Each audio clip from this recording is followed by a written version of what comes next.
Donc l'Algérie doit comprendre, elle doit accepter que l'indépendance du Sahara occidental, c'est deux mêmes choses. Ce que les médias, la haine qui est déversée par les médias algériens sur le Maroc est supérieure, franchement, mortelle. Comme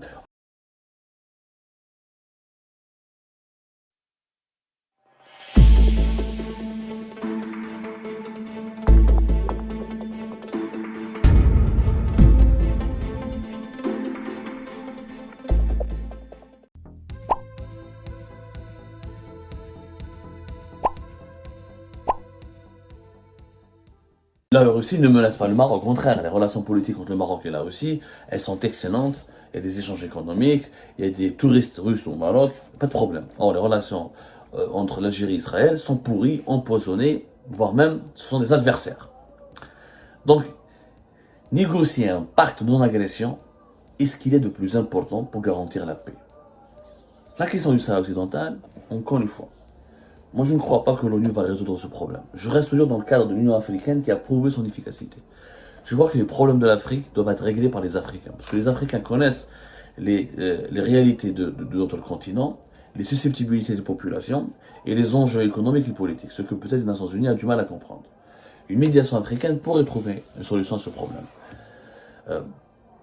Et là, c'est l'Algérie qui doit faire un effort. Aujourd'hui, il n'y a aucun État censé et intelligent à travers le monde ne peut comprendre ou ne peut accepter la création d'un nouvel État au Maghreb et notamment dans cette partie du monde, c'est-à-dire dans le Grand Sahara. Au moment où il y a les groupes terroristes et les narcotrafiquants, des pays qui existent depuis les années 60, comme le Mali, comme le Niger, comme le Burkina Faso, la Mauritanie, elle est fragilisée elle-même. La menace terroriste, la menace des réseaux criminels, la pauvreté, la crise économique, chef dans le Sud-Soudan qui a été créé récemment, comme on est dans la famine, dans la guerre civile, etc. La Sahara occidentale, un tel pays nouvellement créé dans un contexte mondial très compliqué, avec aucune garantie, parce que c'est un pays quoi? Ça sera un pays de 500 000, 400 000 habitants. Ça n'a aucun sens. Ce sera un deuxième Soudan Sud. Alors je vous parle le Soudan Sud depuis son indépendance en 2011 jusqu'à aujourd'hui, que des guerres, des famines et des problèmes. Pourquoi? Parce que c'est un pays qui a été créé hâtivement et on n'a pas eu il n'y a pas d'entente entre les différentes factions qui composent ce pays et les problèmes économiques et politiques et régionaux impactent directement un pays nouvellement créé. C'est un pays qui sera plus facile à, à domestiquer par des puissances impérialistes ou des interventions étrangères et un État, il ne pourra pas construire un État fort rapidement, et sans un État fort, il pourra être à la merci de lobbies mafieux, terroristes, de groupes terroristes, etc. Un échauffe au ça avec les pays du Sahel. Donc l'Algérie doit comprendre, elle doit accepter que l'indépendance du Sahara occidental n'est plus possible. Elle n'est même pas envisageable. Parce qu'elle n'est pas réaliste, parce qu'elle est dangereuse à la fois pour l'Algérie, pour le Maroc et pour l'ensemble de la région. Parce que le rêve algérien est que le Sahara occidental déclare son indépendance et qu'il devienne une sorte de colonie algérienne, une sorte d'un pays vassal de l'Algérie. Ce qui n'est pas le cas. Déjà, nous avons un grand territoire. Nous avons déjà du mal à développer notre territoire, à sécuriser notre territoire. Comment nous allons garantir la sécurité et le développement du Sahara occidental? Déjà, nous, la Tunisie, nous avons la Tunisie qui a nourri une dépendance assez accrue vis-à-vis de l'Algérie ces 3 dernières années. Alors, je vous cache la Tunisie, elle est fragilisée, crise économique, faillite, problème de sécurité. Nous ne pouvons pas être présents partout.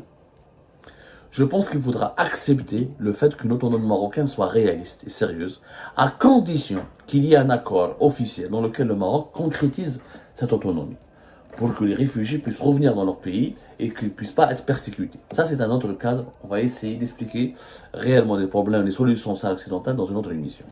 Maintenant, pourquoi il faut accepter? Pourquoi les dirigeants algériens aujourd'hui, malgré leur... Parce que, mais à part ces deux dossiers, tout ce qu'on reproche au Maroc, c'est pas légitime, franchement.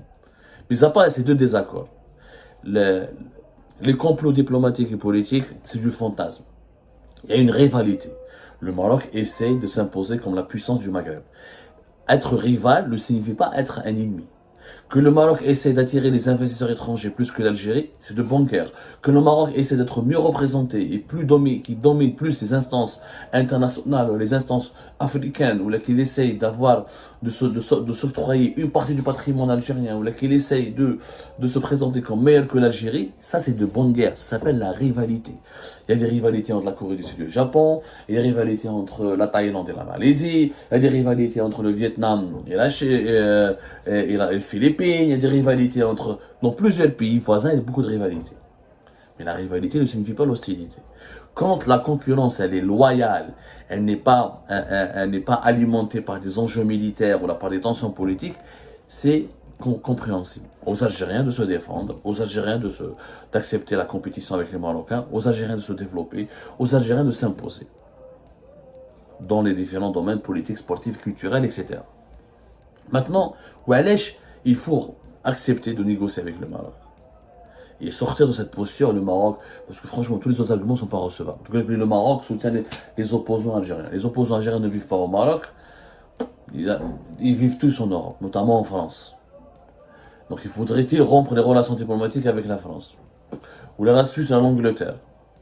Le Maroc, une guerre médiatique, c'est de même chose. Parce que les médias, la haine qui est déversée par les médias algériens sur le Maroc est supérieure, franchement, en termes de volume de contenu négatif et injurieux à l'encontre du Maroc.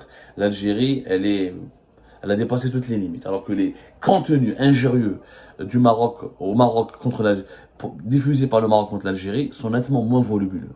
Il y a plus de télévision privée en Algérie qu'au Maroc. Les réseaux sociaux en Algérie sont monopolisés à longueur de journée par la propagande anti-marocaine. Donc ce ne sont pas des arguments recevables. Tu insultes, il t'insulte, il t'accuse comme toi tu l'insultes et tu l'accuses. Franchement, les autres arguments ne sont pas recevables. Maintenant, pourquoi faut-il faire la paix avec le Maroc et normaliser les relations avec le Maroc? Parce que nous avons d'autres problèmes beaucoup plus graves. Je suis au Niger, coup d'État au Niger. Tous les pays de l'Afrique subsaharienne sont menacés. Groupes armés, djihadistes, terrorisme, intervention étrangère, guerre de leadership entre la Russie et comment s'appelle la France, interventionnisme des Émirats, du Qatar et de la Turquie, le lobby de la Chine. C'est devenu le Sahel, nos frontières sont maintenant minées. Nous sommes aujourd'hui le seul pays au monde entouré de conflits et de problèmes. Libye, conflits et problèmes et instabilité. Tunisie, faillite et instabilité. Le Niger, maintenant, instabilité et confrontation et problématique terroriste. Mali, le nord du pays, c'est un foyer de terrorisme. La Mauritanie reste très fragile, elle se défend mais reste fragile. Nous sommes entourés de problèmes. Plus la guerre avec le Maroc.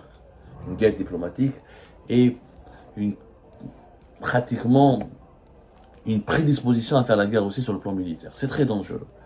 Nous avons plus de 900 km de frontières avec le Niger, plus de 1300 km avec le Mali.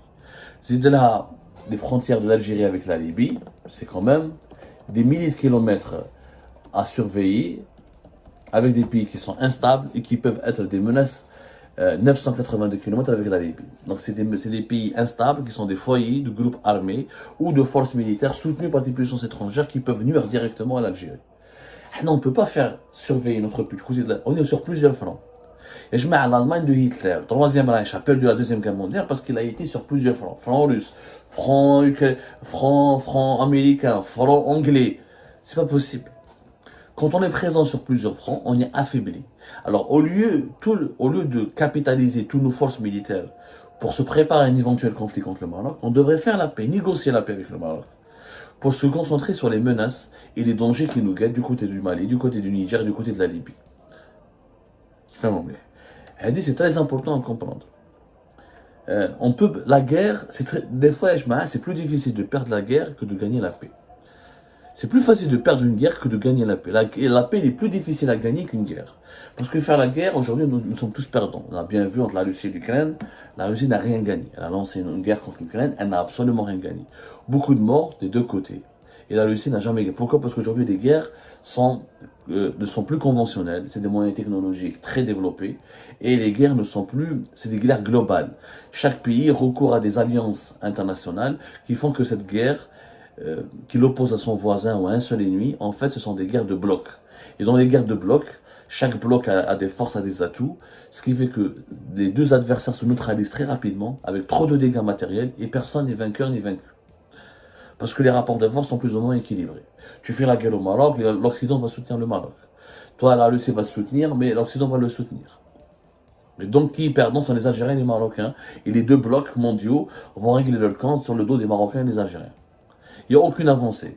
Aujourd'hui, ce que le conflit ukrainien est en train de nous apprendre, c'est qu'aucune guerre ne peut être gagnée par un pays de manière conventionnelle, de manière militaire. Parce que le pays qui sera attaqué ou agressé aura toujours les moyens de se défendre et d'infliger des pertes considérables au pays qui l'agresse. Les guerres aujourd'hui sont sur la scène diplomatique, sur la scène économique, sont au niveau culturel et médiatique. Et ce ne sont plus des guerres militaires. Les guerres militaires n'ont plus aucun sens. Je pense que c'est un certain nombre d'arguments, que le débat se poursuivra sur les plateformes d'Algérie Part, mais que je trouve le contexte mondial actuel, les dirigeants algériens devraient vraiment revoir leur copie à l'égard du Maroc et accepter une médiation de l'Union africaine et négocier un accord avant de négocier la paix, un accord de non-agression.